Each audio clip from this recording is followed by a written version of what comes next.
নতুন অ্যাডমিশন কে কে হলি রে? দাঁড়া। আমি স্যার, আজকে নতুন অ্যাডমিশন হলাম স্যার। ওরে আমি নিয়ে এসেছি, আমার রেফারেন্সে ভর্তি হলো আপনার কোচিং এ। ও আচ্ছা আচ্ছা, কি নাম তোর? আমার নাম ফেল্লু, আর আমার বাবার নাম পল্টু। সকলে পল্টু মস্তান বলে ডাকে আমার বাবাকে। ও আচ্ছা বাবা, আচ্ছা।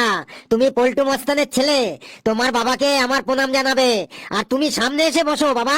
তুমি পেছনে কেন বসে আছো? তুমি চা জল কিছু খাবে, কফি এসব কিছু খাবে? না স্যার, কিছু খাবো না, আর আমি পেছনেই ঠিক আছি।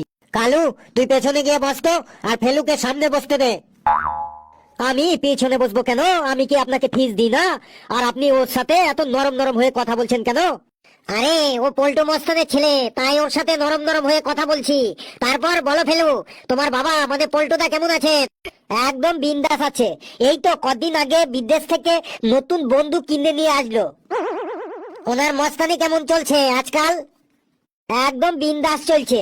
আজকে সকালে এক দোকানদারকে মেরে মুখ ফাটিয়ে দিল। কেন কেন? বাবার দোকান থেকে বিড়ি কেনার পর ওই দোকানদার বাবার কাছে বিড়ির দাম চেয়েছিল, তাই। বেশ বেশ, তোমার বাবা যা করে করুক, তুমি এখানে পড়তে এসেছো, তুমি মন দিয়ে পড়াশোনা করো। আপনি তো বাবার কথা বারবার জিজ্ঞাসা করছেন। বেশ, কথা না বাড়িয়ে আপনার কাজ আপনি শুরু করুন। বেশ, তোমরা তোমাদের সকলের বই খোলো, পড়া শুরু করবো এখন। স্যার, বই আনতে ভুলে গেছি। কার বই কেড়ে নিতে হবে একবার বলুন তো? কারো বই কেড়ে নিতে হবে না, তুমি তো ঘেটুর বন্ধু, তাই ঘেটুর পাশে এসে ঘেটুর বই দেখেই পড়ো।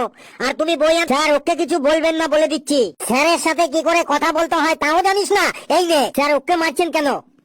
তো আমি কি করব? তোকে মারবো? তোকে মেরে আমার কোচিংটা আমি বন্ধ করব?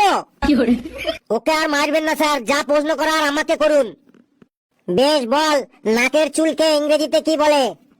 স্যার, নাকের চুলকে ইংরেজিতে বলে নয়েজ প্ল্যান্ট। Noise plant? ভুল উত্তর। ভুল উত্তর কেন? বাবাকে ফোন করব, বাবাকে ডাকবো এখানে। তার মানে তুই যা বলবি তাই ঠিক, আমি কিছু জানি না নাকি? আপনি একবার বলুন বাবাকে ফোন করব, ডাকবো এখানে। এখনই বাবাকে ফোন করছি, দাঁড়ান, 1 মিনিট দাঁড়ান। আচ্ছা ঠিক আছে, আর ফোন করতে হবে না। ওই নাকের চুলকে নয়েজ প্ল্যান্টই বলে। Foot plant? এই নে ঘেটু। স্যার, আমাকে কেন মারছেন তখন থেকে? আরে আমার এত রাগ উঠেছে, ওকে তো মারতে পারছি না, তাই তোকে মারছি। স্যার, ওকে না মেরে আপনি পরের প্রশ্নটা করুন। করছি করছি। বল, লালকেল্লা কোথায় অবস্থিত? স্যার, লালকেল্লা রাস্তার ধারে অবস্থিত, আমি ওখানে গেছিলাম, আমি দেখেছি। কালু, তুই বলতো লালকেল্লা কোথায় অবস্থিত? স্যার, লালকেল্লা দিল্লিতে অবস্থিত। বাহ, ভেরি গুড। স্যার, আমারটা কি তাহলে ভুল হলো? না না, তোরটাও ঠিক, লালকেল্লা রাস্তার ধারেই অবস্থিত। বেশ, এবার আরেকটা প্রশ্নের উত্তর দে। তাজমহল কোথায় অবস্থিত বল? স্যার, তাজমহল নদীর ধারে অবস্থিত। কি ভুলভাল বলছিস? আবার তোকে মার খেতে হবে। স্যার, আমাকে ছেড়ে দিন স্যার, আমাকে এত মারছেন কেন? না, ওকে তো আমি মারতে পারবো না, তুই ওকে নিয়ে এসেছিস, তোকেই মার খেতে হবে। স্যার, আমাকে যা প্রশ্ন ধরার ধরুন, ওকে মারবেন না। Don't touch his body. বাহ, তুই আবার ইংরেজি জানিস নাকি? বেশ, তাহলে তুই ইংরেজিতে বাদরের সম্পর্কে কিছু বল, তাহলে আর ওকে মারবো না। স্যার, ইংরেজিতে বাদর মানে মাংকি নিয়ে বলতে হবে। বলছি। Monkey is a intelligent and লাফালাফিং animal. My father is always telling we was monkey in many years ago. মানে আমাদের পূর্বপুরুষও বাদরের মতোই ছিল। The monkey is two leg and two hand, which is leg and which is hand I don't know. মানে বাদরের কোনটা পা আর কোনটা হাত আমি জানি না।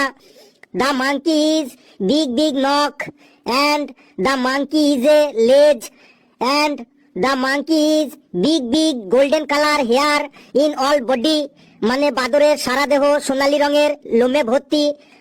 হোয়েন দ্য মাংকি ইজ রেগে যাইং, হি দাঁত খিচিং অ্যান্ড আমাদের দিকে তেড়ে আসিং। সাম মাংকি